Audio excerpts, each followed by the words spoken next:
Bonjour, je suis très heureux de vous retrouver pour notre 6e partie afin de construire ensemble de nouveaux repères spirituels avec l'aide de Dieu dans cette période un peu particulière du confinement.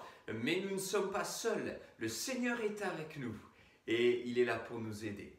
Alors je vais vous inviter à prier avec moi maintenant pour commencer ces mots. Seigneur notre Dieu, nous voulons te bénir et nous voulons te remercier pour ta grande fidélité. Tu es celui qui ne manque jamais à ton appel, à tes paroles, à tes promesses.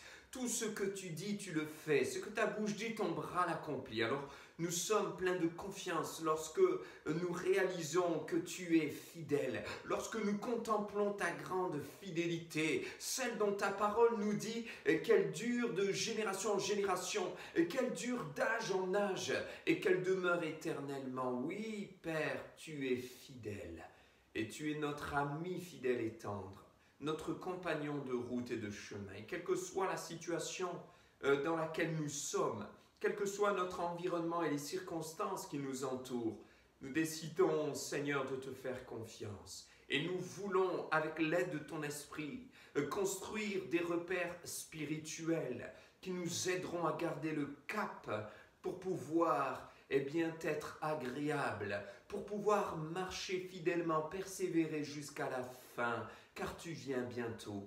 À ton nom soit toute la gloire. Amen. Amen. Voilà, chers amis et frères et sœurs, notre 6e partie concernant les nouveaux repères que nous voulons construire avec l'aide de Dieu. Bien sûr, cette partie nous amène à nous replonger dans le livre de Daniel, où Daniel et ses amis avaient été déportés comme jeunes garçons qui allaient être formés pour travailler au service du roi. Et dans le palais royal, ils ont été un petit peu comme confinés là. Et le roi avait fixé tout ce qu'ils devaient faire, ce qu'ils devaient manger, ce qu'ils devaient boire, et là où ils devaient être confinés quelque part. Et c'est dans ce contexte-là que nous avons vu ensemble plusieurs parties nous révélant le caractère de Daniel et ses compagnons qui nous sont bien utiles pour construire aussi pour nous de nouveaux repères dans le contexte dans lequel nous sommes. C'est dans ce texte-là qu'une parole forte nous est dite et un petit peu au cœur de ce premier chapitre, parole que je vais relire avec vous, c'est au verset 8, où il nous est dit que Daniel résolut de ne pas se souiller par les mets du roi et par le vin dont le roi buvait, et il pria le chef des eunuques de ne pas l'obliger à se souiller. Et tout tourne autour de cette résolution de cœur de Daniel, de rester fidèle à celui qui est fidèle. Dans sa résolution, Daniel savait qu'il se mettait en difficulté, mais quelque part, il savait que tant qu'il était dans la main du bon berger, il était en sécurité. Voilà une marque de confiance et de confiance totale. Finalement, si Daniel a résolu dans son cœur de ne pas se souiller avec les mets du roi, de ne pas se souiller avec la nourriture qu'on voulait lui donner, c'est parce qu'il avait décelé un danger qui était là. Il ne voulait pas souiller sa conscience. Il voulait garder une conscience pure et être fidèle à Dieu.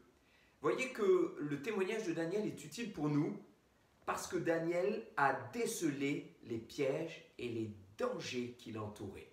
Et nous, dans notre confinement, dans notre situation actuelle, il est important de comprendre pourquoi il faut construire de nouveaux repères spirituels avec l'aide du Saint-Esprit.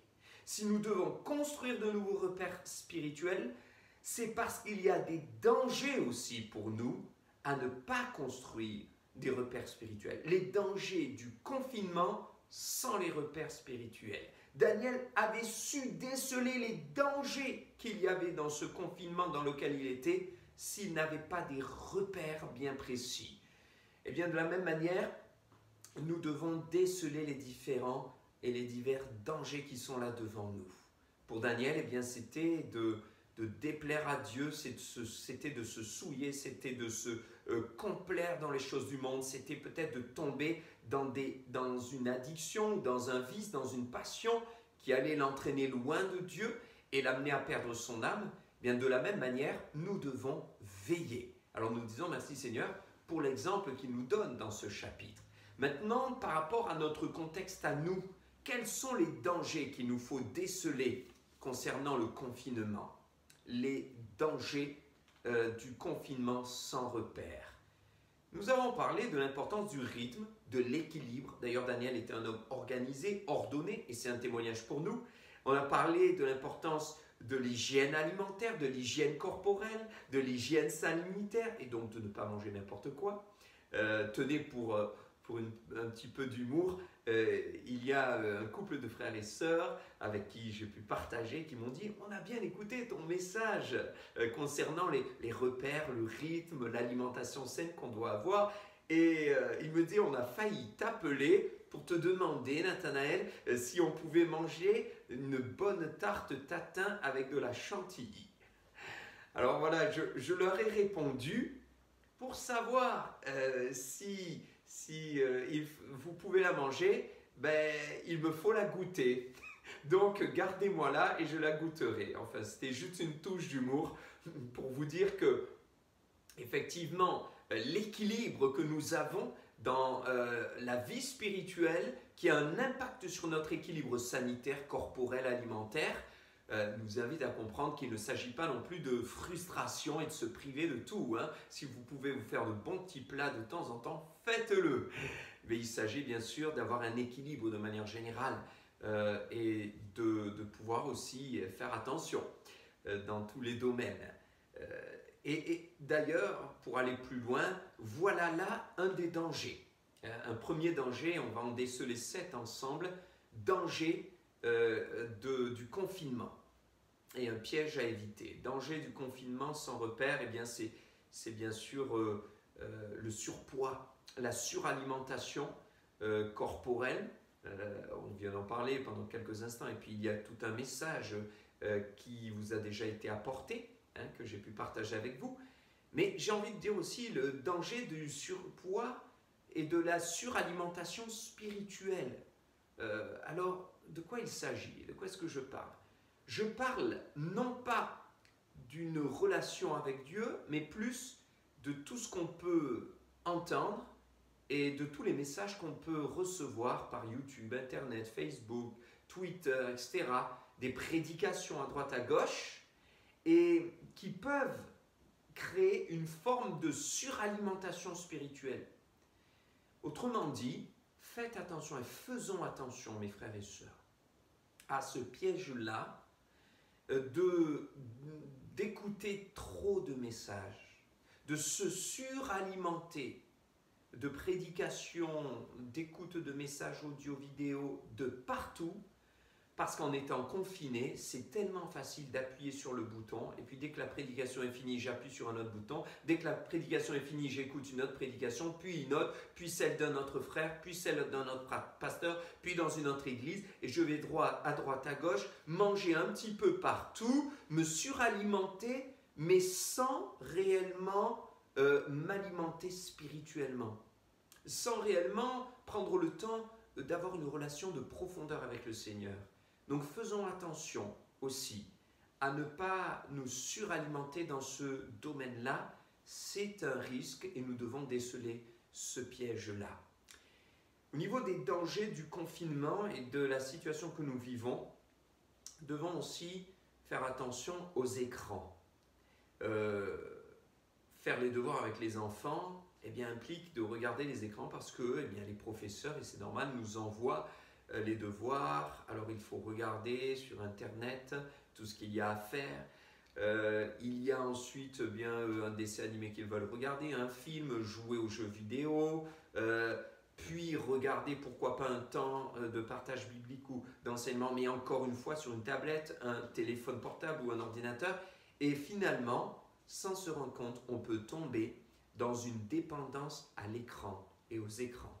Et je nous invite à veiller à cela. C'est un risque que nous pouvons éviter, que nous devons éviter. Comment? Il faut savoir couper, éteindre et nous fixer des moments comme le repas où nous allons éteindre le téléphone. Fixer des moments dans la journée où nous allons éteindre tous les écrans pour parler ensemble, pour faire un jeu de société, pour prier ensemble, pour nous déconnecter des écrans. Veillons à cela, parce que ce n'est pas bon pour notre santé physique, ce n'est pas bon pour notre santé morale, ce n'est pas bon pour notre santé spirituelle, ce n'est pas bon pour notre santé intellectuelle. Troisième risque à éviter. Dans ce temps de confinement, les gens et les personnes d'une même famille peuvent vivre une forme de promiscuité dangereuse et des conflits peuvent arriver. Alors les conflits font partie de la vie, mais les conflits mal gérés qui pourrissent quelque part peuvent être aussi un risque. Et nous devons veiller à ce que tout conflit soit réglé avec sagesse, dans la paix. Et c'est là que nous avons besoin aussi de la grâce du Seigneur. Dans le livre des Proverbes, beaucoup de passages bibliques nous invitent à demeurer près de Dieu, à faire preuve de sagesse, à ne pas surenchérir colère sur colère, à ne pas monter l'escalier de l'agressivité, mais à être plein de sagesse et à être des hommes et des femmes de paix. Jésus avait pu dire dans Matthieu chapitre 5, « Heureux ceux qui procurent la paix ». Alors en tant que parents, nous sommes appelés à procurer la paix autour de nous, à procurer la paix dans la vie de nos enfants ou des membres de notre famille, dans ces temps de confinement qui peuvent générer davantage de conflits. Et le Saint-Esprit peut nous aider à cela. Les couples sont encouragés à veiller à ces conflits qui ne sont pas gérés, à des situations d'amertume qui germent dans les cœurs et qui pourraient amener à des drames. Certains en sont arrivés même au divorce alors que ça n'avait commencé que par de petits conflits, de petites racines, que la parole de Dieu aussi dénonce en nous disant de veiller à cela et de ne pas nous laisser ronger par ces petites racines, ces racines d'amertume qui peuvent naître dans le cœur et devenir un jour comme des arbres indéracinables. Que Dieu nous aide, le Saint-Esprit est là pour nous aider car il est l'esprit de consolation, il est l'esprit de paix, il est l'esprit de vérité. Veillons aussi à notre santé physique. On parlait de la nourriture, mais la santé du corps, tout simplement, parce que le confinement va amener quoi? Des gens qui peut-être avaient des séances de kiné pour soigner leur dos parce qu'ils ont des problèmes de dos, ne plus pouvoir y aller. Des gens qui peut-être faisaient une activité physique à ne plus la faire. Des gens qui allaient de temps en temps chez l'ostéopathe parce qu'ils ont des soucis aussi de santé à ne plus pouvoir y aller. Comment faire? Il faut demander à Dieu sa grâce. C'est là qu'il faut dépendre de lui et lui dire « Seigneur, j'ai besoin de toi ». Comment faire? C'est là aussi où il faut prendre des postures et prendre de bonnes habitudes dans nos postures corporelles aussi. C'est là qu'il faut aussi demander au Seigneur toute sa sagesse, lui demander son secours, croire encore à la guérison si notre corps est malade. Parce que bien sûr, nous vivons des temps où il ne fait pas bon d'aller dans les hôpitaux et les soignants sont tellement occupés avec ce coronavirus et tellement de gens ont besoin d'être soignés. Je crois qu'un chrétien peut faire l'expérience de la grâce de Dieu et de la guérison dans les temps dans lesquels nous vivons. Il y a le risque aussi d'oisiveté. Cinquième risque, ne plus rien faire, la paresse. Et le Seigneur dénonce dans la parole de Dieu la paresse, le paresseux, qui n'a même pas la force de ramener le plat à sa bouche pour manger la nourriture. Et c'est une image que le Seigneur nous donne pour nous montrer à quel point la paresse est dangereuse parce qu'elle peut même empêcher quelqu'un de se nourrir et empêcher quelqu'un de se nourrir spirituellement. Ne laissez pas l'oisiveté vous gagner. Soyez porteurs de projets. Demandez au Seigneur qu'il mette sur vos cœurs un projet. Comment faire pour aider l'autre? Appeler quelqu'un, me projeter dans un service qui me montrera que oui, j'ai de la valeur, oui, je peux agir, oui, je suis utile entre les mains du Seigneur, parce que nous sommes tous utiles, nous avons tous notre valeur entre ses mains. Même le petit doigt de la main a son utilité. Bien, ne dites pas, j'ai pas d'utilité. La plus petite personne d'entre nous a son utilité entre les mains du Seigneur, et le Seigneur peut vous le révéler, il suffit de lui demander et de prier. Le sixième point, c'est la déprime. Et peut-être que certains ont un tempérament nostalgique. Peut-être que la déprime est sur vos cœurs. Une tristesse qui peut facilement vous envahir. Alors c'est vrai que le confinement nous amène à être parfois seuls, isolés. Et peut-être que vous vivez une tristesse à cause de cette situation parce que vous avez besoin de relations sociales et vous vous sentez seul. C'est là que le Seigneur peut vous aider. La présence du Saint-Esprit peut faire la différence car le Saint-Esprit est le consolateur, esprit de consolation. Jésus lui-même était passé par la tristesse et l'angoisse jusqu'à la mort dans le jardin de Gethsémane, mais il a été fortifié par le Père. Tu peux être fortifié, ma sœur, tu peux être fortifié, mon frère, si tu cries au Seigneur. Mes frères et sœurs, veillons à cela, veillons à cet esprit de déprime. Veillons à cette nostalgie qui peut envahir nos cœurs et nos vies. Soyons prudents et vigilants. Certains qui sont fragiles pourraient même se laisser gagner par des idées noires, broyer du noir et avoir des pensées même suicidaires. Rejetez cela avec la grâce de Dieu. Demandez au Seigneur de vous délivrer si ces pensées sont là sur vos vies. Et le Seigneur vous délivrera. Marchez par la foi, croyez qu'il vous délivrera, parce qu'il est celui qui vous aime, qui ne vous abandonne pas. Et septième danger du confinement à déceler, c'est la communication. Mes frères et sœurs, dans ces temps de confinement, eh bien, il est facile d'utiliser le téléphone portable et on l'utilise à tout va, notamment pour des SMS. Un conseil que je nous donne, c'est d'utiliser les SMS, les WhatsApp, ces messages un peu rapides, les textos, pour informer, mais pas pour communiquer en profondeur. C'est un piège terrible qui pourrait amener des quiproquos, des dissensions, des querelles, des conflits terribles. Et parfois on essaie de régler un problème par un texto et on ajoute un problème à un autre problème qui était déjà là.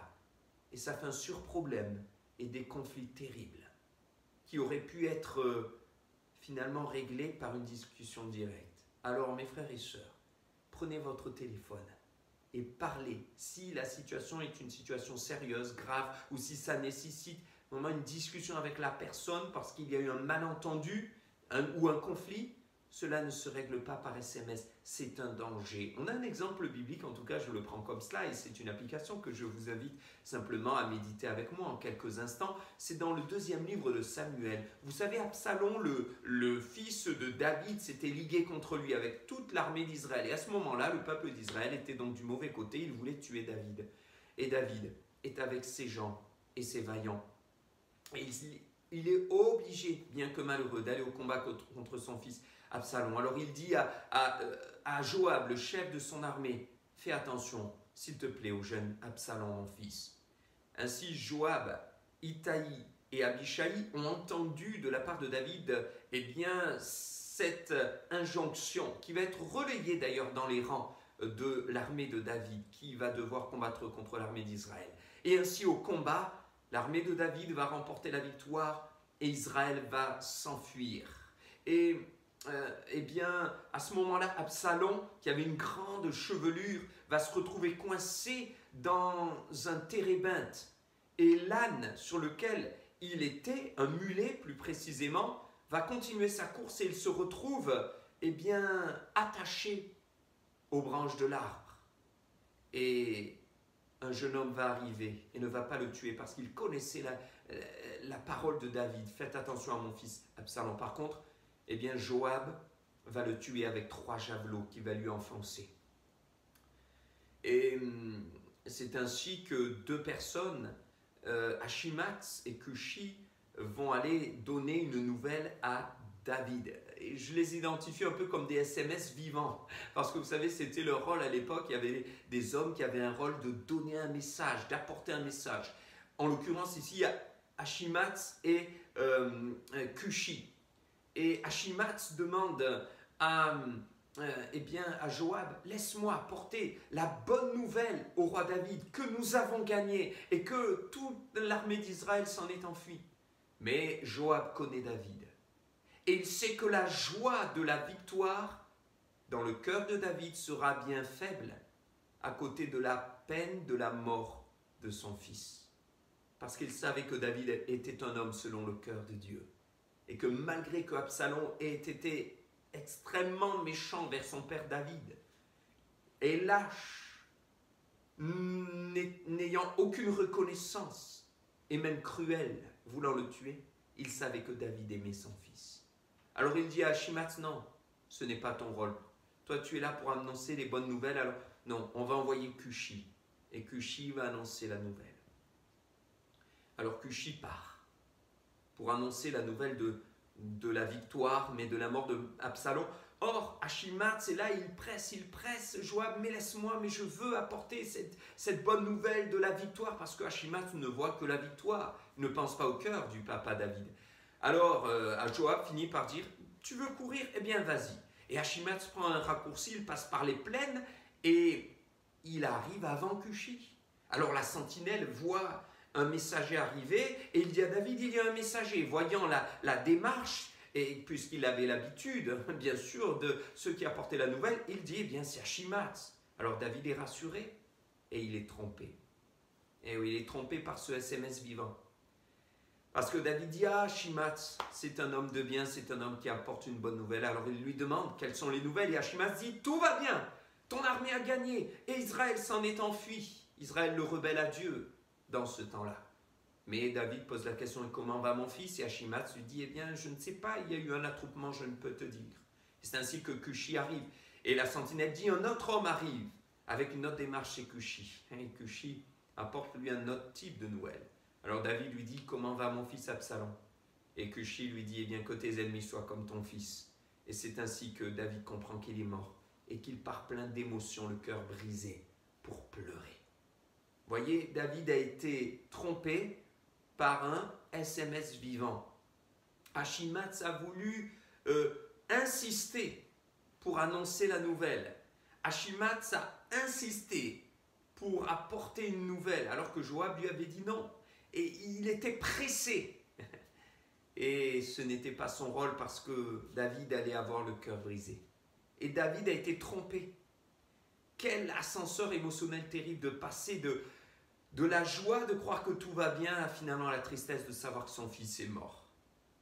Et je crois que de la même manière, parfois, eh bien, on se précipite en envoyant un message, voyez, un texto, en apportant une nouvelle, en essayant d'amener des explications, alors qu'on devrait ne pas le faire, mais avoir une explication de cœur à cœur, en profondeur avec les gens.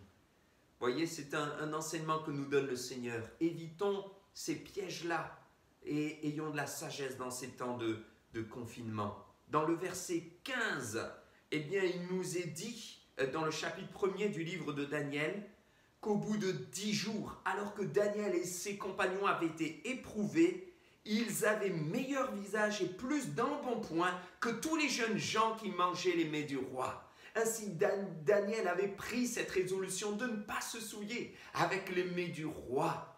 Il avait fait attention, il avait veillé, il avait évité les pièges de son confinement. Et le résultat, c'est que Dieu l'a béni et qu'il a eu plus d'embonpoint que tous les autres. Alors, plus d'embonpoint, ça ne veut pas dire qu'il était plus en surpoids, en mauvaise santé. Au contraire, ça veut dire qu'il avait une meilleure mine, un meilleur visage, plus de force, plus de dynamisme, plus d'énergie. Je crois, mes frères et sœurs, que si nous nous appuyons sur le Seigneur, si nous veillons eh bien, au danger du confinement, au risque à éviter, le Seigneur nous donnera à la fin de cette période de l'énergie, du dynamisme. Nous serons pleins de force, nous ressortirons de ces temps difficiles, délicats et particuliers, pleins de force, pleins d'entrain, parce que nous aurons passé du temps avec Dieu, nous aurons été encouragés, il nous aura renouvelés, nous aurons grandi spirituellement, et les gens du dehors seront étonnés, ébahis, comme le roi était ébahi. Pourquoi? Oui, parce qu'ils pourront voir le témoignage de la grâce de Dieu sur nos vies. Que le Seigneur nous aide à éviter tous ces pièges aussi, tous ces dangers du confinement pour vivre les bienfaits du confinement. Tout comme Daniel, lui, en est ressorti avec les bienfaits de par sa relation de proximité, de profondeur avec le Seigneur. Amen. Je vous invite à prier maintenant avec moi et que Dieu vous bénisse. Nous voulons te rendre gloire et grâce, Seigneur, parce que tu es celui qui nous fortifie, tu es celui qui nous encourage, tu es celui qui, dans une relation profonde et une communion avec toi, nous aide à déceler, démasquer les dangers qui nous guettent dans ce confinement. dans le but de pouvoir avoir plutôt les bienfaits de ces temps, c'est-à-dire avoir des temps de proximité, de profondeur avec toi et d'éviter tout ce qui pourrait nous éloigner de toi.